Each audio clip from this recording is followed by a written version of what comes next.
Hey folks, I'm Jacob Sigafus. And I'm Zantel Pitt. And you're watching The Input.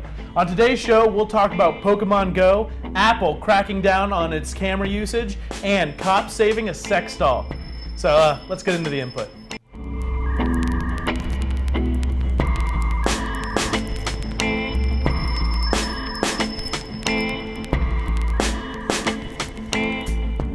Welcome to The Input, where we talk about the stuff you care about. Let's start off with what's hot and trending online with trending stories. Yes, man. Okay. A man weighing in at 342 pounds of rock-hard muscle, WWE hopeful Sahad Garibi. His has definitely earned the nickname Persian Hope and a shot in the ring. The now 24-year-old bodybuilder originally from Iran is slowly barreling his popularity over to the U.S.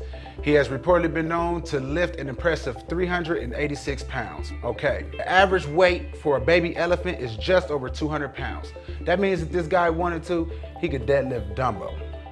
Yeah. The self-proclaimed Persian Hope often enjoys flexing his pecs for the cameras of his followers on Instagram. With over 105,000 viewers, why not? Speaking of people who are way more talented than I will ever be, Tony Hawk has done it yet again. At the age of 48 years old, the pro skateboarder landed his final 900, 17 years after he was the first person to do so. For those of you who don't know, a 900 is 2.5 horizontal spins on a skateboard in the air. I would die. Hawk was 31 when he originally landed the first 900 at the Summer X Games in San Francisco. Hawk says, quote, "A lot has happened since then in my life. I mean, it's the craziest roller coaster ride, and it really was the apex of my competitive career. And so I'm going to try a 900 today because I feel like I can." And he did successfully. It took him a couple attempts, but Hawk managed to land the maneuver very gracefully. He said that this 900 would likely be his last. My first 900 would probably be my last. Man, who you telling? From causing car crashes, finding dead bodies, and getting a date, you can thank Pokemon Go. The new gaming app has caused quite a frenzy. The augmented reality game uses geolocation technology with your smartphone's camera to collect characters and items in the real world. People have been wandering their neighborhoods and landmarks to find all kinds of Pokemon, and that's not all they've been finding. One teen in Wyoming found a dead body while searching for a water Pokemon in the river. The teen told CNN that she would have never went down there if it weren't for this game. Adding to safety concerns, police in Missouri reported that armed robbers are luring victims with the gaming app by adding a beacon to a Pokestop, increasing the number of nearby Pokemon. This lure module has also been used by business owners to attract customers.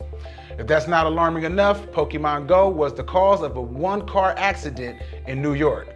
The 28-year-old driver admitted he was playing the game when he crashed into a tree. The driver suffered cuts to his legs, but is expected to fully recover. On the lighter side of things, watch out, Tinder, because Pokemon Go is on its way to being the perfect dating app. Stories of connecting with other players have been flooding the internet since the game's release. Maybe it's all the childhood nostalgia that's bringing the people together. All that aside, Pokemon Go is breaking downloading records. Right now, the app is only available in the US, Australia, UK, and New Zealand, but the hype is growing all around the world. And I'm a fan. Yes, I play he it is. way more than I should, and literally just bought Pokeballs. Like, here on set while we were rehearsing, I bought Pokeballs because I have a problem, and there's a Nidoran nearby. There's a new challenge going along with things on the internet that are taking over my entire feed of dads stacking things all over the internet. The Cheerio challenge features dads stacking Cheerios on their babies' heads and noses while they're sleeping. The challenge was started by an online community called Life of Dad, where dads connect over fatherhood. It quickly blew up on the internet, and dads all over the world began stacking as many as 20 Cheerios on their sleeping babies. But it didn't stop there. Cheerios began to get stacked on kittens, puppies, hamsters, all kinds of stuff. Even President Barack Obama has gotten into the action, stacking Cheerios on a doll toy of his dog Bo. They say that the key of stacking is to find the flattest Cheerios, stay still, and hold in the laughter. We're gonna find out. if that's what the key is, because what we have here in studio is this lovely box of Cheerios that we're going to attempt to stack for you live on air. As we speak. Yes, right here. Here, take your handful. There's your right. handful. I gave you way more. I feel like the more you have in hand, the more difficult this is. Yeah, Now, set up. I'm going to be 100% honest. What we've determined is that there are Cheerios littering the floor below us right now because we've been doing this a couple of rehearsals. But I think we got this down. I think I've got my mentality down. So we're going to get on go. We're going to take 10 seconds to get this thing, see how many high we can stack. All right, right? So on go on a 3 count. All right, ready? 1, 2, 3, go. All right. Okay, so I think I've got this down now. Okay. I think I got it down, but I feel like half of it's just like picking. Oh no! Half of it's like picking the right Cheerio. Yeah, I feel I'm trying to figure out how we decipher the flap. I'm just throwing the bad ones away. Like if they start to roll off, I'm just there. Go away, go away. All right, so that's how we're gonna do it. All right. All right. Oh, Right, okay. All timing. right. Yeah, I think one of the easiest Just for me entertaining is just TV. I feel like this dropping these on a platform on their is. Oh fingers. yeah! Wait, that's better. I think that's better. Jeez. Oh, okay. Wait, Okay. I got a 4. I think I won this one. And yes, we do have a winner. Jacob, yes, you are the man. All right, I went. And so I get to eat mine. That was gross. So that was really dumb. So we're gonna go for something kind of dumb to some more cool stories with some real news. All right, man. Yes. How about a movie story? The recent theater release of Pixar's newest sequel hit a bit of a not safe for work snafu after the theater aired an R-rated trailer before the show. Patrons of a California theater were excited to see Finding Dory, Pixar's latest animated film. What they didn't count on was a sausage party.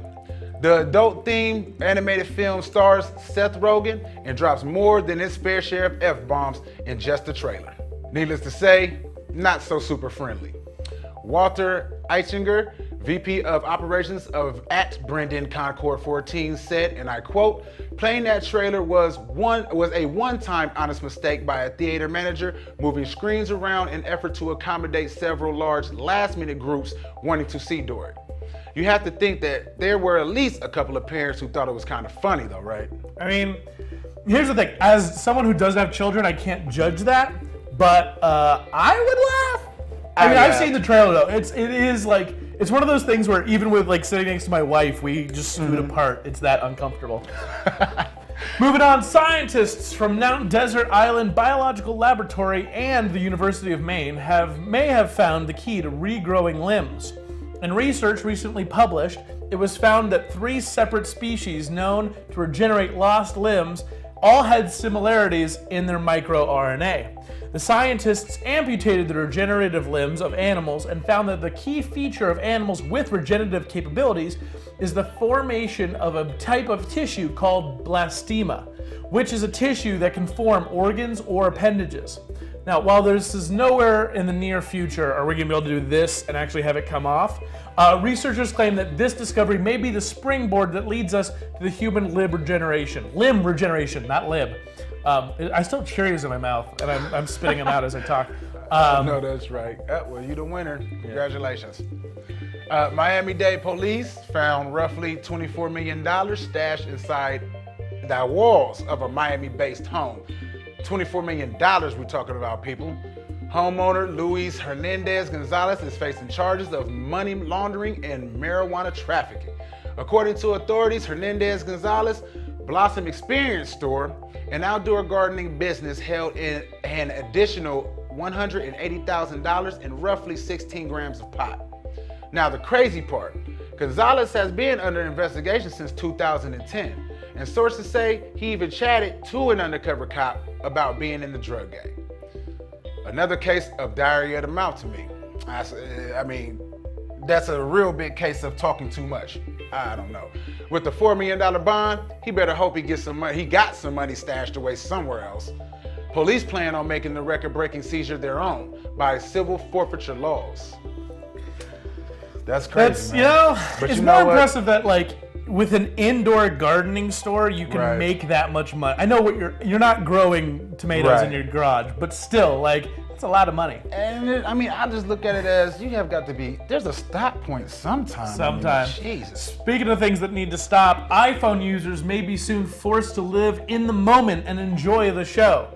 Apple's latest patent will block your phone from recording concerts and events.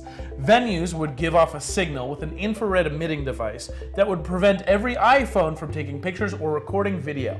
However, if the user points away from the device, the camera settings would be enabled.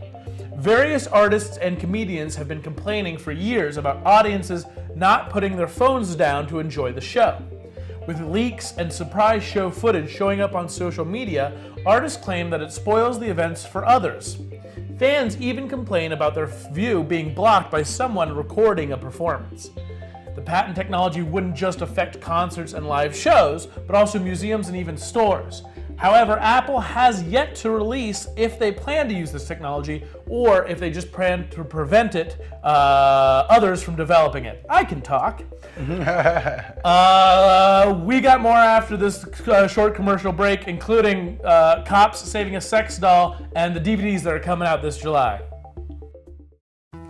Have you always dreamed of a career in broadcasting? The Ohio Media Schools can make your dream a reality. With hands-on technical training from real professionals in the field, you are sure to excel. Whether it's radio, television, or behind the scenes, the Ohio Media School has just what you're looking for. Don't put your dreams on hold. Contact the Ohio Media School today and become part of the best-kept secret in broadcasting.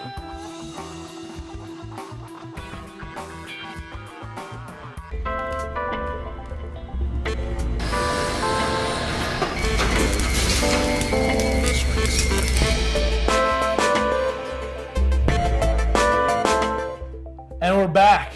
Let's go on to one of my other favorite segments, the Weird News. Echo. After breaking down a residential door, police in Amsterdam found a blow-up woman-sized doll, which neighbors had mistaken as a dead woman. Concerned neighbors called the police after they noticed a scantily clad woman lingering around the window of their next-door neighbor's home. Officers buzzed and knocked to no reply. Fearing that someone may have been hurt, they kicked into the door and were, I guess, relieved? I mean, I guess if the alternative is dead body, what they actually found isn't that bad. Right.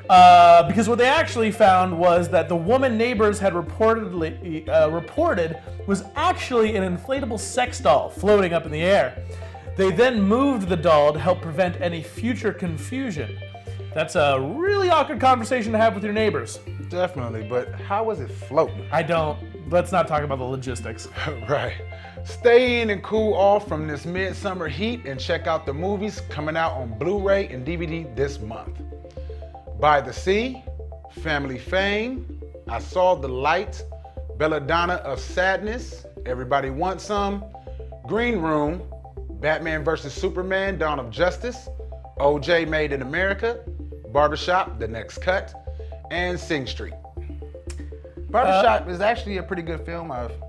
Is it? I actually have never watched any of the series. I want to take it up. That's going to be it for us today on The Input. I'm Jacob Sigafus. And I'm Zantel Pitts. And we'll see you guys next time.